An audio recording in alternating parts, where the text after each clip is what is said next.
Boa noite, meus amigos, inclusive virtuais. Estamos aqui para falar da eleição presidencial. Importante a gente estar passando conteúdo para vocês e as pessoas decidirem conscientemente aquilo que é melhor para o Brasil. Nós estamos hoje, inevitavelmente, diante de uma polarização na sociedade brasileira.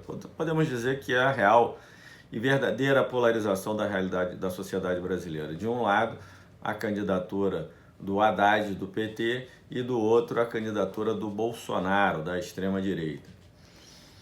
Bom, podemos então dizer o que essas candidaturas, o que essas candidaturas representam. Podemos dizer que a candidatura do Bolsonaro representa a ditadura e a candidatura do Haddad representa a democracia.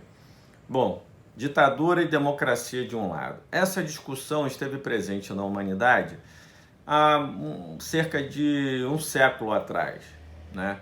Onde existia uma discussão do que deveria ser melhor para a sociedade, ou regimes autoritários e ditaduras ou a democracia.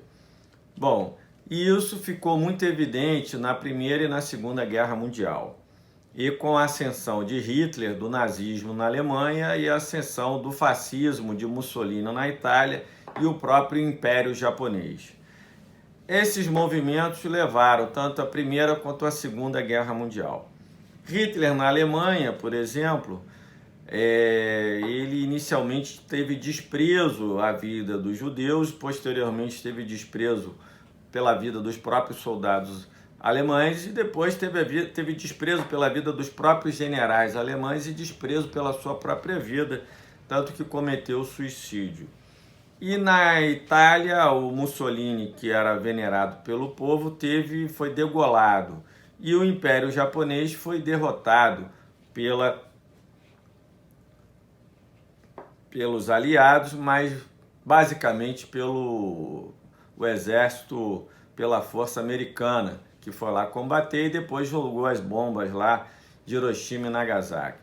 Então tem dois legados aí, democracia e ditadura. A democracia de Roosevelt nos Estados Unidos, de Winston Churchill na Inglaterra, a democracia também que era praticada na França, e a ditadura de Hitler, Mussolini, enfim. Então podemos dizer que o Bolsonaro é esse legado maldito de Hitler, de Mussolini e da ditadura, e o Haddad representa o legado da democracia de Roosevelt, de Winston Churchill na Inglaterra, etc. Então essa é a primeira grande questão aí para ficar claro para as pessoas. Bolsonaro, ditadura, Haddad, PT, democracia. Bom, podemos também fazer uma distinção entre civilização e barbárie. O Bolsonaro representa a barbárie, né? A barbárie, seja da discriminação com a pobreza, né, com os pobres, com as diferenças, e o extermínio, né? Ele claramente prega o extermínio dos adversários, o que é o conceito também da ditadura, né? Os nazistas mataram no campo de concentração os judeus, etc. Esse é um conceito de barbárie e ditadura que caminham juntos. E na democracia se coloca o dissenso, o debate das ideias e padrões civilizatórios mínimos. Então podemos dizer também que a candidatura do Bolsonaro representa a barbárie e a candidatura do Haddad representa a civilização. Vamos falar também em conceitos do Bolsonaro extrema-direita e do Haddad como representante da esquerda.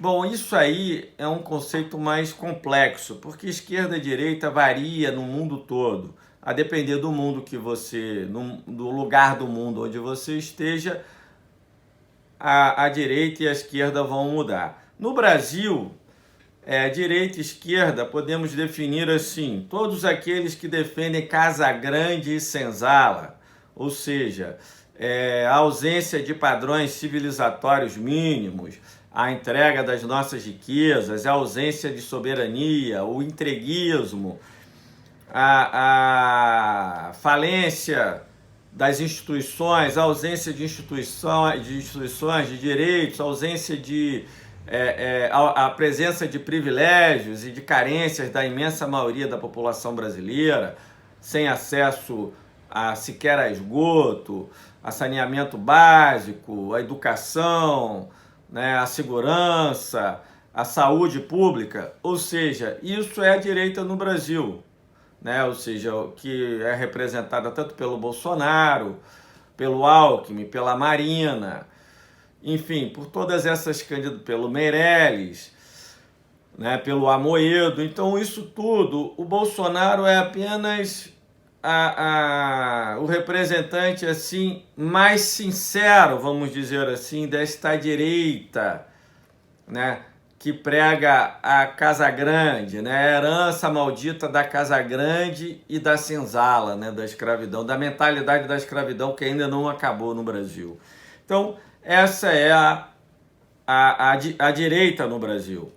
A esquerda no Brasil, ela representa essas conquistas que a humanidade já teve, né, na Europa, em todos os países que têm um padrão civilizatório mínimo, como educação, saúde pública, benefícios sociais, que inclusive aqueles países, né, que já viveram o welfare state, o estado do bem-estar social.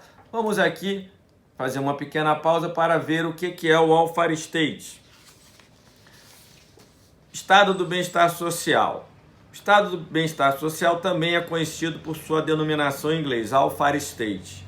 Os termos servem basicamente para designar o estado assistencial que garante padrões mínimos de educação, saúde, habitação, renda e escolaridade social a todos os cidadãos. Bom, então, diversos países na Europa, vamos citar o exemplo de Inglaterra, de França e dos próprios Estados Unidos, já tiveram lá o seu welfare state, seu estado de bem-estar social. E nesses padrões civilizatórios mínimos, ainda que se ganhe um governo de extrema-direita, sequer eles vão mexer nisso, porque é uma sociedade que já atingiu padrões civilizatórios mínimos. Então vão continuar sendo assegurado saúde, educação, condições de vida para o povo, porque lá se sabe que um país é feito pelo povo. E as elites dominantes têm um projeto para o país e, consequentemente, para o seu povo, diferentemente das elites brasileiras, da direita brasileira. Elas não têm um projeto de país e não estão nem aí para o povo brasileiro. Se o povo brasileiro vai estudar, se o povo brasileiro vai ter assistência médica, enfim, então nem aí, né? O único interesse deles são aves de rapina que querem entregar as nossas riquezas, por isso que se fala só em privatizar, privatizar, privatizar, que é a entrega das riquezas para que eles figurem ainda como acionistas minoritários, ganhando rios e rios de dinheiro sem fazer nada. Enquanto o Brasil e o brasileiro, né, é um país que perde a sua soberania, né, que é o que todo país, a base que caracteriza um país é a sua soberania. Então a ausência dessas riquezas estratégicas, como foi agora a entrega do pré-sal, representa a ausência da própria cidadania, um país que volta a ser colônia. Da mesma forma que nós éramos colônia antigamente de Portugal, produzíamos cana-de-açúcar, exportávamos a cana-de-açúcar barata, importávamos o açúcar refinado caro. Hoje nós estamos entregando o nosso petróleo cru e importando o nosso petróleo, comprando o petróleo refinado mais caro. Por isso até que teve a greve dos caminhoneiros, porque só de janeiro para cá o Brasil importou dos americanos, por exemplo, por isso que foi dado o golpe no Brasil, importou 10 bilhões de dólares, por isso que teve a alta do diesel, a greve dos caminhoneiros e todo aquele colapso que o Brasil viveu.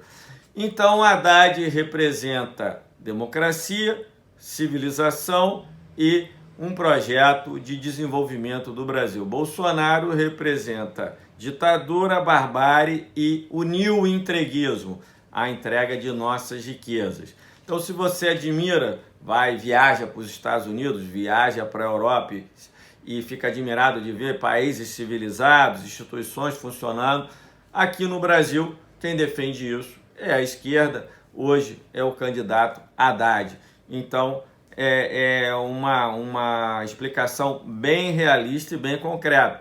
Então é evidente que lá nesses países, muitas vezes são agendas de direita, lá nesses países. Aqui no Brasil, não. Aqui no Brasil é uma agenda ainda de esquerda em função do atraso todo que o Brasil vive. As elites aqui, elas não querem direitos, porque os direitos são universais. Vale para mim, vale para você. As nossas elites querem privilégios. Privilégios são individuais. E a imensa maioria da população tem carências que são específicas. Então não podemos dizer assim a rigor que vivemos numa democracia, até pela quantidade de golpes que nós tivemos, como tivemos aí em 2016. Então essa seria aí também uma outra situação bem interessante. É igual assim, você tem um bife, né, de alcatra acebolada, você tem uma carne de terceira, você tem um osso e você tem uma carne podre. O Haddad, o PT, representa esse bife acebolado aí de alcatra. Tudo bem, não é o filé mignon, mas é esse bife acebolado de alcatra delicioso. E o Bolsonaro representa a carne podre. Então, é isso que você vai escolher no final das contas. Não é o filé mignon, vou comer a carne podre. No final das contas, é isso aí que você vai estar decidindo. Por isso que é importante você votar aí nos candidatos do PT também para deputado, para senador e daqueles comprometidos com a valorização do trabalho e, né, o desenvolvimento do Brasil como nação soberana, né, e as políticas sociais. Só os partidos de esquerda no Brasil que têm esse tipo de agenda no Brasil. Por isso que eu estou contextualizando aí. Bom, e por que o Lula preso consegue ainda levar essa força toda para o Haddad? Porque nos governos PT e nos governos Lula, o brasileiro tinha 90% de orgulho de ser brasileiro. Isso são dados estatísticos, você pode consultar na internet. No governo Dilma, esse percentual se mantém em 84% dos brasileiros que tinham orgulho de ser brasileiro. E com o golpe parlamentar de 2016, em pesquisa e matéria publicada na Folha UOL, de 24 de julho de 2017, esse percentual cai para 47%, ou seja, demonstrando como hoje o próprio brasileiro vê o seu país depois desse golpe parlamentar. Vamos ver também qual é o legado do PT aí. Primeiro é com relação aos rankings das maiores economias. Em 2002, o Brasil ocupava a 13ª posição no ranking global das economias, medido pelo PIB em dólar, segundo dados do Banco Mundial e FMI. Chegou a ser a 6ª maior potência do mundo em 2011, porque tivemos aí um período de um governo realmente interessado em desenvolver o Brasil e a nossa soberania.